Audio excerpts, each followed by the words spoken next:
میں نے ابھی مذمت بھی کی ہے اور یہ جو آپ کے ساتھ ہو رہا ہے یہ I believe this is the legal terrorism for the first time in the history of the country کہ کل چیف جسٹس صاحب نے کہا کہ وکیل نہیں آتے سپریم کورٹ میں اور باہر سے رابطہ کیا.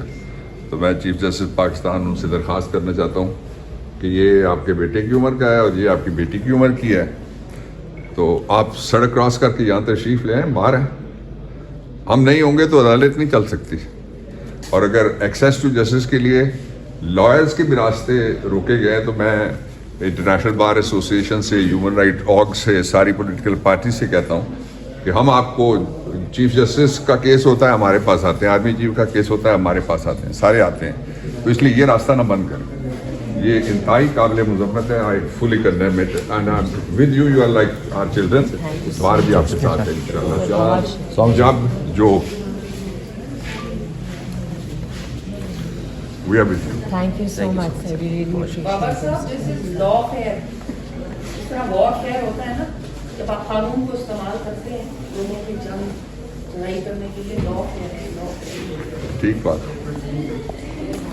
میں کورٹ میں کیس کرتی ناٹ فار ایسی کوئی فیسلٹی نہیں ہے پولیس کو کہ بندے کو اریسٹ بھی کرنا ہے اور اس کو اس کا جرم بھی نہیں بتانا. یہ تو آپ پری اریسٹ کی آپشن کو ختم کر دیتے ہیں. بیسیکلی جو ایکسیس ٹو جسٹس ہے جی سر بالکل, اس کا ڈینائل ہے. اور اس میں دو باتیں. ایک کل چیف جسٹس صاحب نے کہا اور درست کہا کہ وکیل سپریم کورٹ نہیں آ رہے. کل میں تھا مدھوکیل صاحب کے بینچ میں, میں نے کیس کیا. کل صبح پھر چیف جسٹس صاحب کے پاس کیا. تو میں ان سے درخواست کروں گا کہ وکیلوں کو جو سپریم کورٹ میں پیش ہونا چاہیے, لیکن چیف جسٹس صاحب کو یہاں آنا چاہیے. دیکھیں ایکسیس ٹو جسٹس کس طرح کی ہوئی. دس از انجسٹیفائڈ. میں نے کل بھی کنڈیم کیا, ہم اس کو کنڈیم کرتے ہیں آپ کے ساتھ. آپ نے جو do are just like children to me. Sir یہ ایف آئی آر کے بارے میں کچھ بتائیں, جو تیسری خفیہ لیکن جو ایف آئی آر ہے اس کی صرف دو پروویژن ہیں. ایف آئی آر کٹتی ہے ضابطہ فوجداری کے نیچے, کوڈ آف کرمنل پروسیجر کے نیچے. تو اس کی پہلی پروویژن یہ ہے کہ ایف آئی آر کاٹنے کے بعد آپ پابند ہیں اس بات کے کہ تفتیش کے لیے جو آپ کا اسٹیشن ہاؤس آفیسر جو کاٹتا ہے اس کے اوپر کا ڈی ایس پی ہوتا ہے, اس کے پاس وہ کاپی یا ایس پی کے پاس ایک کاپی بھیجے گا اور وہ پبلک ریکارڈ ہے. وہ فوری طور پہ ملزم کو وہ ایف آئی آر کی کاپی جو ہے وہ دی جاتی ہے. نمبر 1. نمبر 2, اگر کسی جگہ کوئی وقوع میں پہلے 167 میں کوئی جائے جس میں کاز آف ڈیتھ ہے اور اس طرح کے بھی کیسز ہوتے ہیں, تو پھر اس کو ایف آئی آر کو ڈیلے کیا جا سکتا ہے.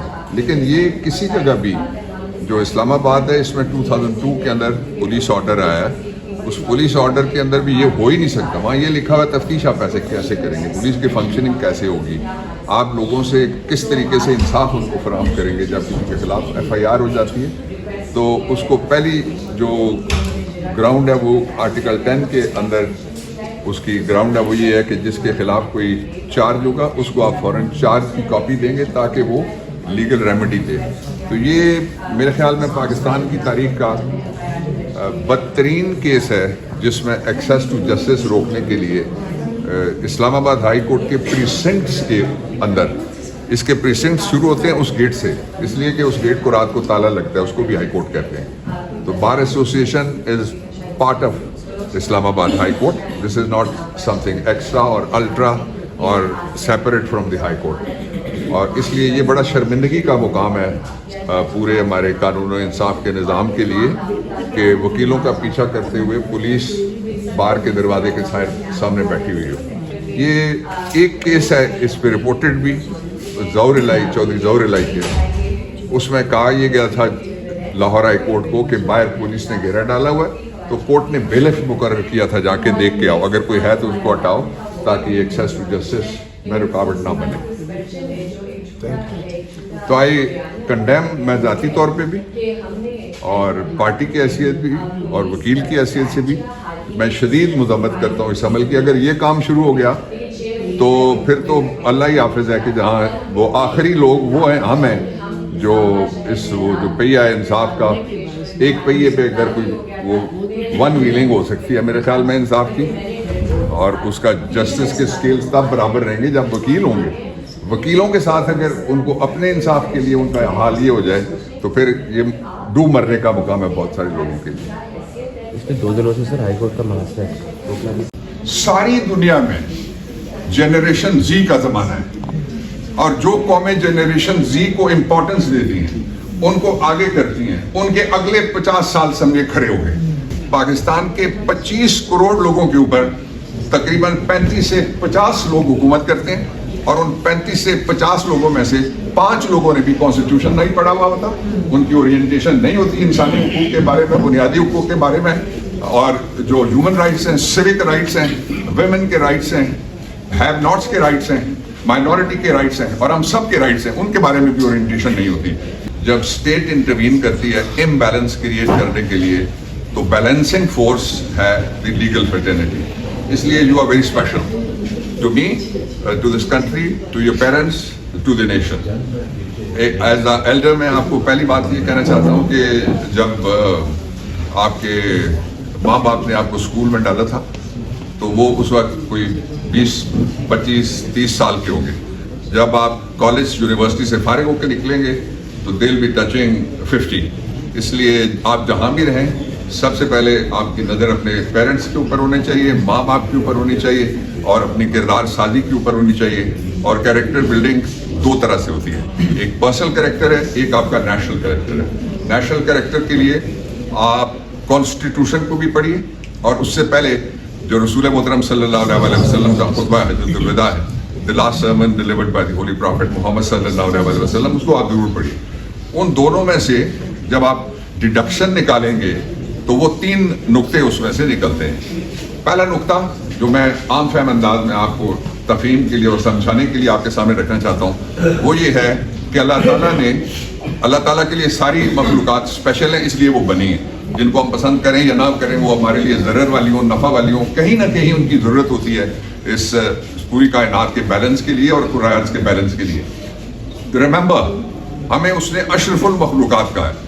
अशरफ निकला अरबी के वर्ड मुशरफ में से, जिसका मतलब यह सुपरटेंडेंट। और जो मखलूक़ात बयान की गई हैं वो मसलन कुरान में या महशरल जिन्न वल इंस, कि O the crowds of genies and humans, ये 2 मखलूक़ात हो गई, फिर फरिश्ते आ गए, फिर अरबा आ गई। इन सब में से आपको अशरफ कहा गया, उनका सुपरटेंडेंट कहा गया, वेरी स्पेशल कहा गया। जो आम जिंदगी है उसकी रूटीन, वो एक बिच्छू है, वो बड़े बड़े काले नाग, जिस तरह हमारे समाज के अंदर भी आजकल काले नाग बहुत सारे आ गए, उनके अंदर वो अपने बच्चे पैदा भी करता है, पालता भी है, अपनी जनरेशन को चलाता है। सिर्फ ये काम जो रूटीन का काम है ये करने वाले, मैं उनको अशरफुल मखलूक़ात नहीं कह सकता।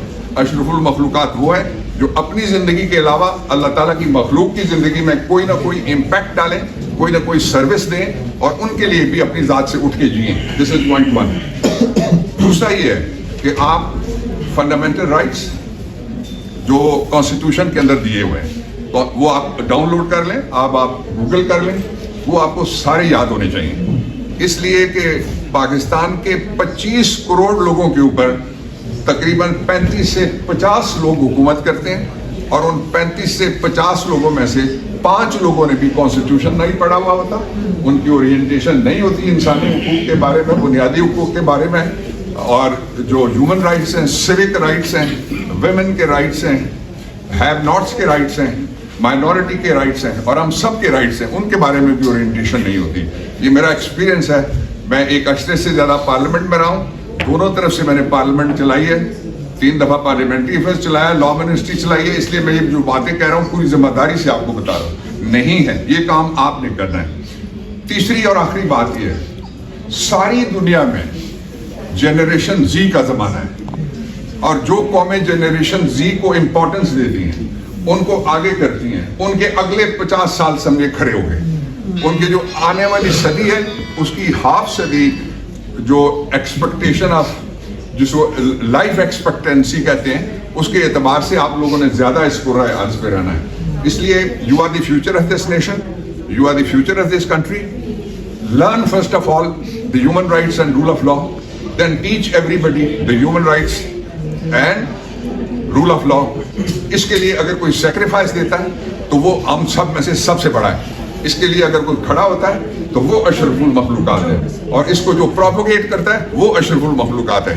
बाकी सिर्फ ये बात कहना कि मुझे इसके बाद कोई रोटी मिल जाएगी, वो बात भी जरूरी होगी, और मुझे औहदा मिल जाएगा, वो बात भी जरूरी होगी, लेकिन इंसानियत की खिदमत करना उसको आप बुनियाद बनाइए. बाकी आपका रिस्क, मेरा जाती तौर पे ईमान है. मैंने बड़ी मुश्किलें देखी हैं इस प्रोफेशन में, मुझसे बहुत बड़े बड़े लोग बहुत लंबा अरसा लड़े भी हैं, इसके बावजूद मेरा ईमान है रिस्क आपका पीछा करता है. जिंदगी की हिफाजत अल्लाह के पास है.